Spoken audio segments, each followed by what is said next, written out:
what's happening, everybody? And thanks for tuning in to another episode of the Crash Bang Boom podcast. Today's guest is Eric Spicer, who joined Chicago punk band Naked Raygun in the mid-'80s, and while disbanded in the early '90s, reformed in the mid-2000s, and actually just released a new record entitled Over the Overlords.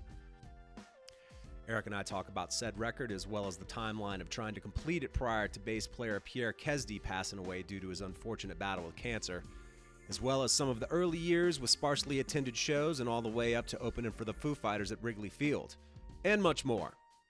So I hope y'all dig the convo. Today's episode is sponsored by my man Carson Gant, aka OneUpLoops.com.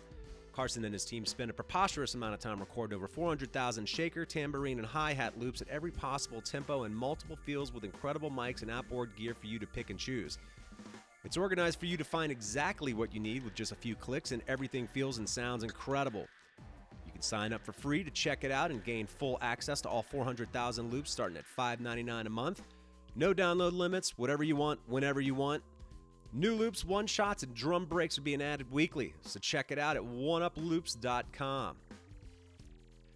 Crash Bang Boom Podcast can be found everywhere podcasts are available. Feel free to check out any of the previous 250-plus episodes and give me a like, a subscription, and or a positive review, as the support is appreciated. All right, without further ado, here we go. Eric Spicer, Naked Raygun. Crash Bang Boom. Crowds go mad with joy. Yeah! All right, I'm here with Eric Spicer of Naked Raygun. Been at it since the mid-'80s and have a new record out entitled Over the Overlords. Congrats on that, by the way. But how's it going, man? And then we can get into this new record.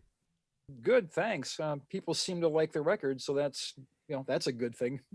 Absolutely. Where did y'all record it? And did you? It's kind of the ongoing theme here that a lot of bands ended up sitting on records for some time due to the COVID delays and everything else. Was this recorded during or prior to all this COVID madness? We started that record, I can't even remember. It was a long time. Yeah. We recorded at Transient Sound in Chicago. Awesome. Steve Gillis was our engineer. Cool. Did a great job. The guy went above and beyond. Yeah. And then when, as Pierre's health declined, we were pushing to get it released, because we knew we had a deadline with him, Right. Oh, wow. So, didn't quite make it, but I mean, he was, he had a lot of input on the record. Gotcha. Well, in the break, man, I mean, if I guess around 92, if Naked Raygun kind of disbands, what was happening with you in the interim? Were you compelled to keep playing drums? Did you keep playing drums? Did you take a break from the instrument? Was there a lack of interest, more interest? What did you do? No, I took a break. I got married. Okay. Yeah, I took a break and I just worked. What do you do? What do you do for work? I'm a union pipe fitter, local 597.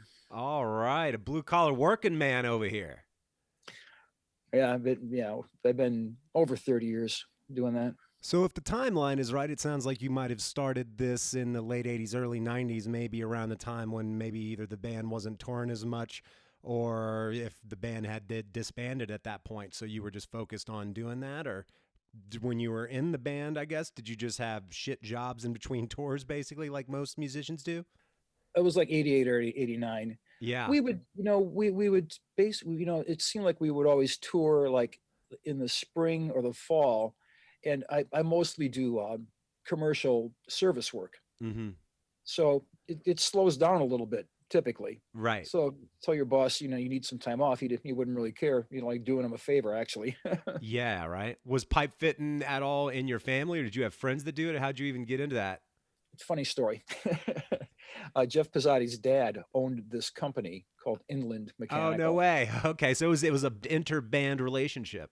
It definitely was. And yeah, well, Jeff worked there. He's a mechanical engineer, or he was. Oh, wow. Before that, I would just have some crap job that I would just quit to go on tour, Right. And then come back and get another crap job. That was the vicious cycle. Yeah, it's the way it works sometimes. Yeah, and I was having a hard time finding another crap job. It you can work at my dad's shop. Amazing. I did, and it was interesting for me. He goes, well, if you want, I'll get you in the union. You got to take classes. So I worked there during the day, and I took HVAC courses at night. Wow. And I'm still doing it. Damn, man. After all these years. Not the classes, but. Right, exactly. Well, good for you, man. Well, with writing this new record, was it tough at all for you physically to sort of jump back in on the instrument and maybe rehearse, write, and get back into that mode if you had kind of taken a break and you were working and living the pedestrian life, you know? Well, a little. I mean, we would practice, but I mean, as you know, if you really want to play your best, you got to keep your chops up. Yeah. And there's nothing like going on tour for a month and a half or 2 months. What great shape you get in. Totally. Playing almost every night like that. Yeah. Well, in that break, do you know about how long that you went without maybe even touching a drumstick or even playing it at all? Was it years? We played a couple shows, but then we played a Riot Fest in 2006, and we were like back together then in 2006. Right. I mean, we didn't really practice like we used to. We used to practice, pretty diligently. Had a schedule, and we'd, you know what I mean. It's tough though. People get older, jobs, kids, life. Yeah. Damn, man. Well, and looking at the timeline, you appear to have joined the band prior to the Throb record. I think that record came out, I believe, in 85. Did you join in 84? So had Throb already been recorded when you joined the band? Yes, it was close. It was right there, Yeah. So basically going out to tour in support of that record, you were then in the band pretty much at that point? Was that the way it went? Well, it was odd because they were, when Jim quit, I went to go, it was like an audition, I guess, right? Yeah. I showed up and we played. And then they said, okay, well, can you make it? It was either a couple days later or whatever. And, so I went back and played again. And that just kept happening over and over again. I mean, like no one actually said, you're in the band. Right. You just became a permanent fixture and just assumed this much. Yeah. With some of those first tours that you did, or maybe even that first tour, it's something that is always kind of fascinating to me, the kind of punk rock scene of the 80s. When you joined the band, I was 9 years old at that point, pretty much. So I wasn't out going to shows. I didn't really start doing that until maybe the early 90s. So I kind of missed some of the 80s. But I guess tell me a little bit about some of those first tours and maybe just any of the bands that you remember playing with that were really cool, and or any particular shows that were a complete disaster, I don't know. It was a blast, it really was. Just, doing that, and playing almost every night. It was really fun. Had you played that consistently prior to that, or was that kind of your foray into touring, was just jumping in and then you're in Naked Raygun and you're out and you're going out on a tour for a month or two? Oh, no, yeah, that was it, yeah. I know the crowds could be obviously way into it, super intense, a little chaotic, all those things. What was the reception like when y'all were going out and playing, and like kind of the energy of those times, Like at first, some of the shows were pretty sparsely attended. I'm sure. I don't remember what year it was, but we played a show down in Texas, I think. It was us and the Butthole Surfers. Oh, wow. And man, we played to like the bar staff. Yeah, of course. And that was back, when they had the two drummers. That was I think it was like a brother and sister. Yeah. Yeah, we played to the staff. That must have been one hell of a lineup, because that whole Butthole Surfers crew, they're all such a bunch of weirdos. And then, it's sad. Once again, talk about a bizarre band. I mean, I think the Naked Raygun stuff has been fairly consistently punk rock, I would say, in its execution. Butthole Surfers were such an enigma and such a bizarre band. And you hear crazy stories about stuff that was going on the road and just how bizarre all the characters were and everything else. That's wild that you were like out doing shows with them of all bands, I thought they were really nice. I mean, and then, maybe, I don't know if it was like a year later, a couple years later or whatever, they had played Chicago at Cubby Bear. And I lived not far from there. And I like, well, I walked by in the afternoon and I saw Gibby. I'm like, hey, I'm Eric. He said, oh, yeah, sure. You can come out, put you on the guest list. Nice. They That's had a awesome. dog with them. They toured with a dog. Yeah, I knew this band Stinkin' Lizaveta. I've interviewed their drummer, and they lived in a van, and they had it built up, and they had 2 pit bulls in there with them. Oh, geez. Yeah, it was wild. They were like gypsy rock and rollers with a couple of pit bulls and some equipment in their van. It was insane to see it. I guess their gear got protected, huh? Damn right it did. Absolutely. From my understanding, I mean, I guess if Naked Raygun was sort of a Chicago punk rock band, was there much going on in that vicinity and or in Chicago at the time that you felt were maybe kindred spirits of what y'all were doing, or not necessarily? Oh yeah, absolutely. Yeah, Pierre's brother, John, was a singer for Effigies. Mm-hmm. There were a handful. I mean, not a ton, Mm-hmm. but there were other bands. There was a little scene. Yeah. And when y'all would do tours in the States, at least, do you recall, like, was it all just connections with other bands and just trying to plot it out and looking at maps and just hoping you got there in time and trying to figure it all out? Because obviously we live in the time with GPS and it's significantly easier to coordinate this now. But I mean, y'all were just... Right. No, yeah, you're right. It was paper maps. Yeah. We had a manager, it was Jeff's girlfriend at the time, and she took care of that. Awesome. She worked at UIC. It was a small connection with, other people, other places. Gotcha. It was like, word of mouth, or, actually writing letters, Yeah, exactly. Pulling over, making phone calls. Another thing that yeah. I've said, a dying art, is that people who worked at gas stations used to know how to tell you to get places. Yeah. That was part of the thing. You could always stop at a gas station, and then they'd draw you a little map or something, take a right here at this light, left, Yeah. Now, good luck with doing that shit now. But then again, hopefully, as long as the cell phones or the GPS doesn't go down, we should be okay, I guess. Yes. Yeah. That's very true.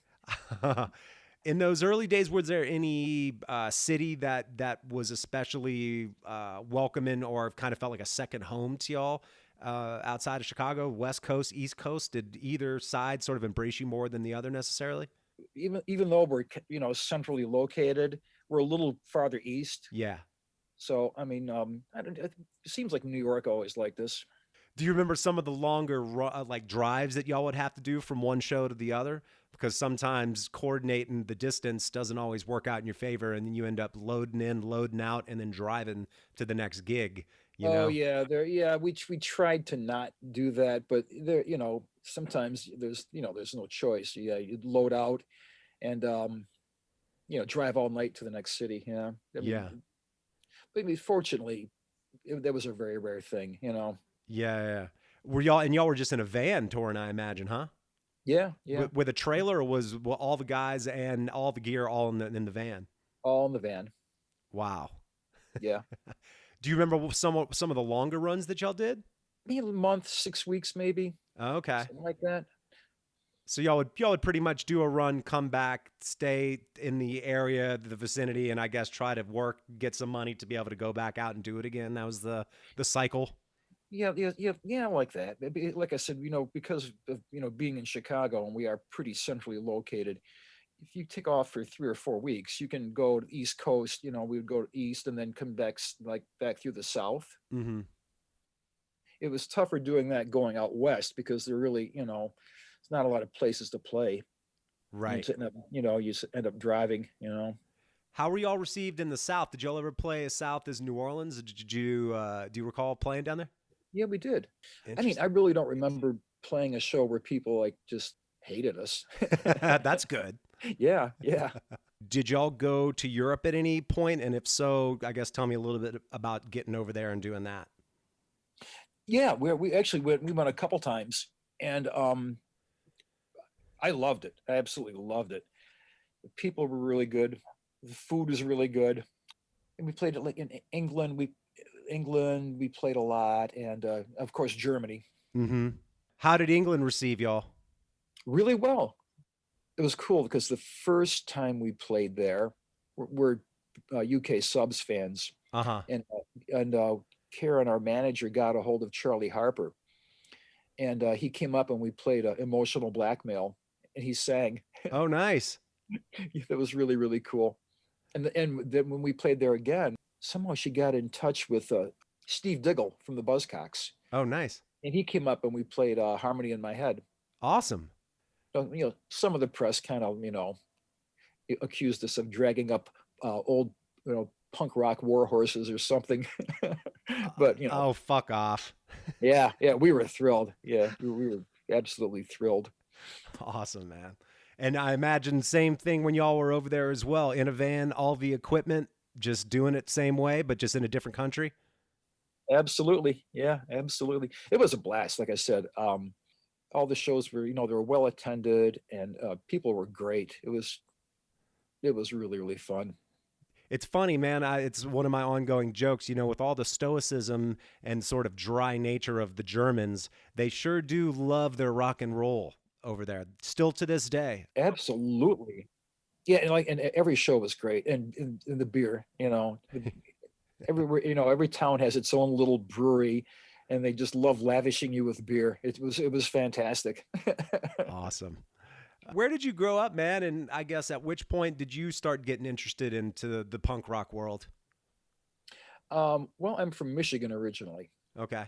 but I moved to Chicago in 1979. So I've been here a long time. I've been here the longest. I'm trying to remember how I even heard about punk rock. I heard about it when I was in Michigan, because I used to go. There was a record store, and I would go get. They would have issues of NME. I remember reading about it, and I thought, yeah, this. I think this is my thing. Nice. Do you know about what year that was? Well, I moved to Chicago in 1979, so yeah, it was Wow. right about then, yeah. So if you're talking late 70s, then I would imagine maybe that was more so some of what was coming out of the UK, et cetera, as opposed to maybe the early 80s with more the DC stuff between Bad Brains, et cetera. It's weird. I heard about the British stuff first Yeah. when I had, and then I finally got Never Mind the Bullocks, and as soon as I put the needle down, 30 seconds in, that's it. Life changed.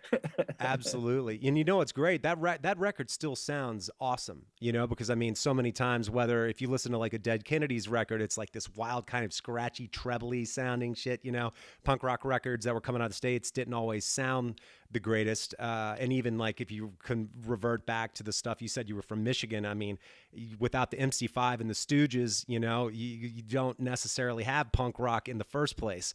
So, but even some of the Stooges records kind of don't. Raw Power can at times sound like kind of shit, honestly. The songs are great and the attitude is great, but what's interesting is you throw on some of the Buzzcock records, or specifically that Sex Pistols record.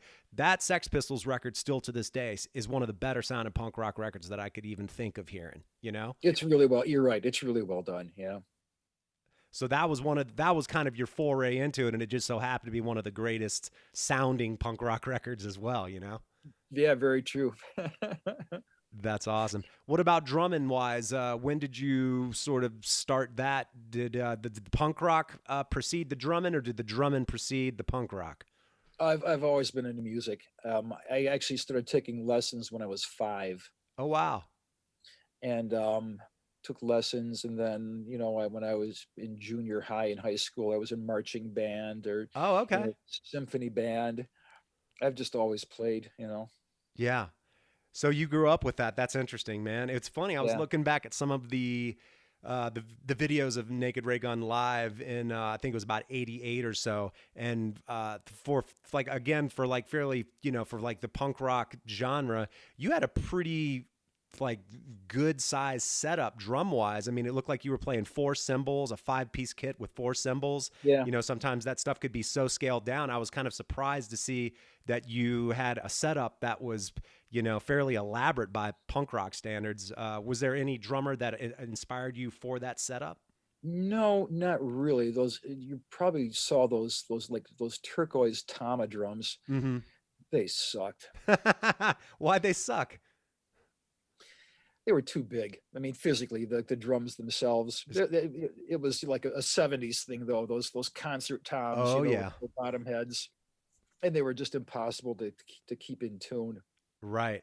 And then so you're carrying around all that stuff and packing it in the van and being in the van and sleeping in the van with all the equipment. Yeah, those drums sucked. At some point, did you scale down in the late 80s, early 90s? Or did that not happen until more recently? Did you scale down?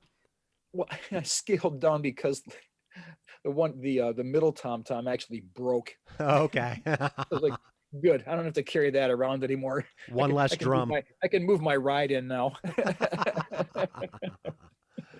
Oh my God. I've always liked 3 crash cymbals, though. It just, it's another target. I hear you. Were there any particular drummers that you really dug, maybe in locally and or that you saw touring, or maybe even that Naked Raygun played shows with? I have a handful of like influences that I just rob from, I steal, Yeah. Note lick for lick, like Paul Cook, Pistols, John Maher from the Buzzcocks. Uh-huh. I hate to say Clem Burke because I really like him, but he's such a good drummer. I met John Maher at a Buzzcock show. Oh yeah. And I was just so excited to meet him because he's like my number 1 drummer, I would say. Interesting.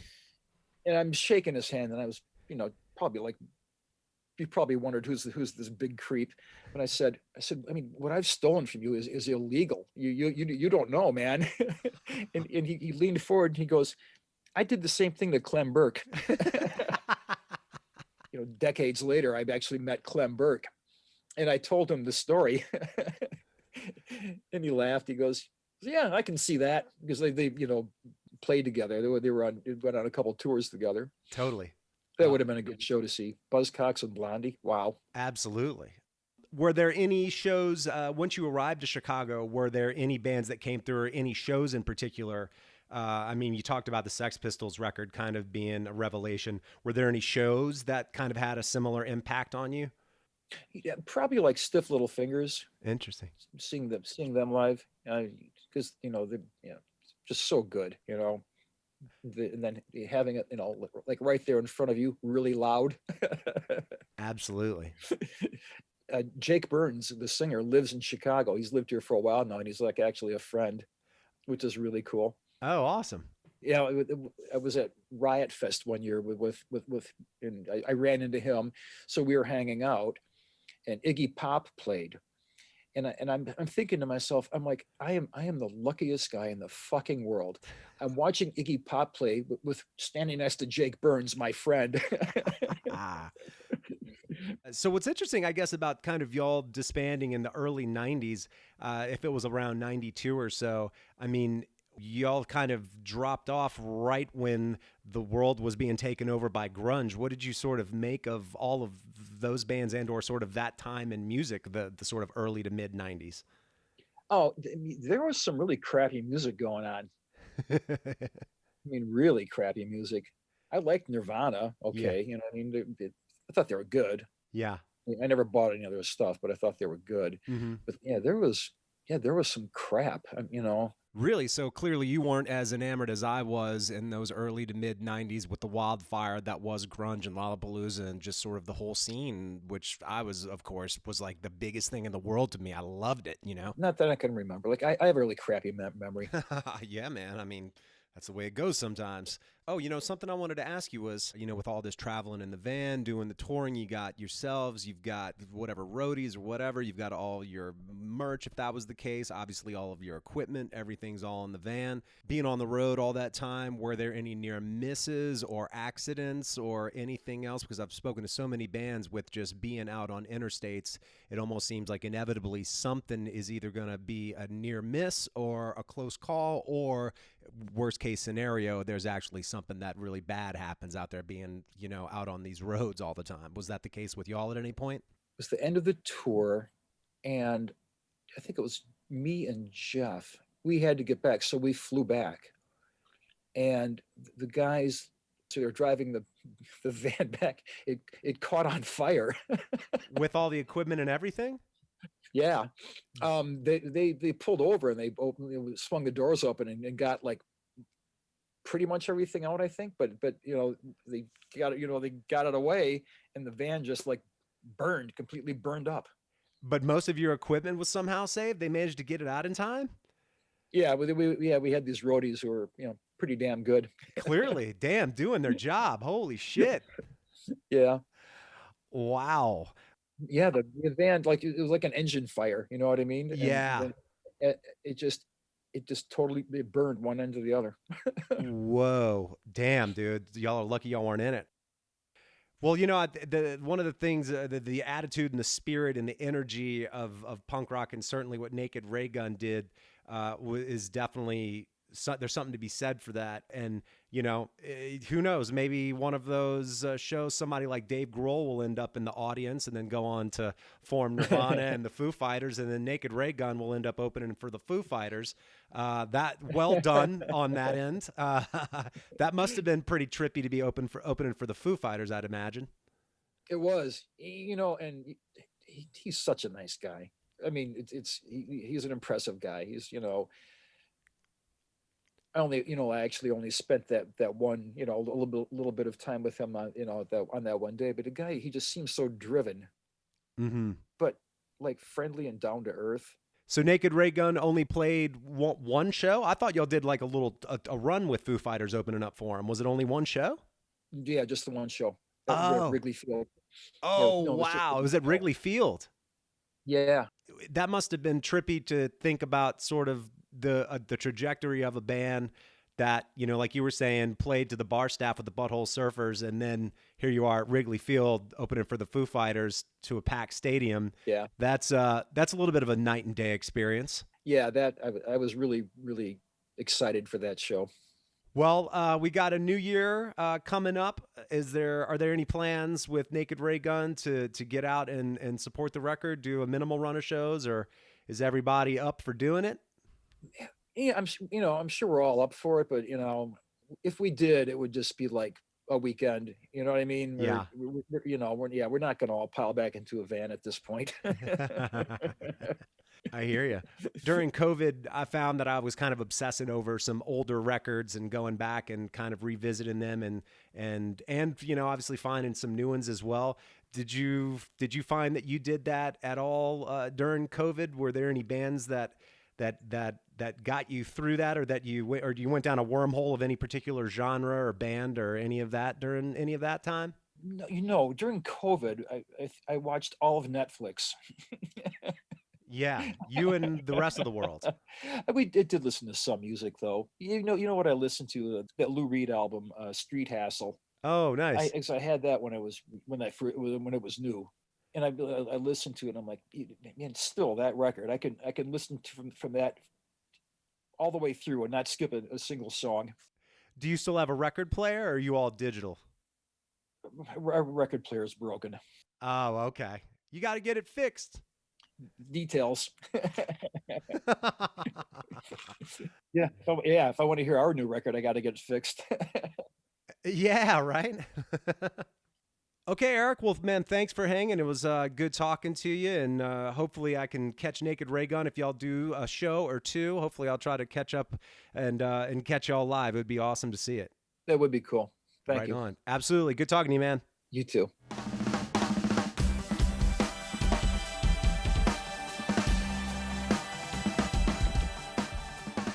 All right, everybody. Thanks for tuning in, and I hope you continue to do so. Thanks to Eric, of course, for catching up and revisiting the past and hopefully what is to come as well. We'll catch y'all on the next one. Crash, bang, boom.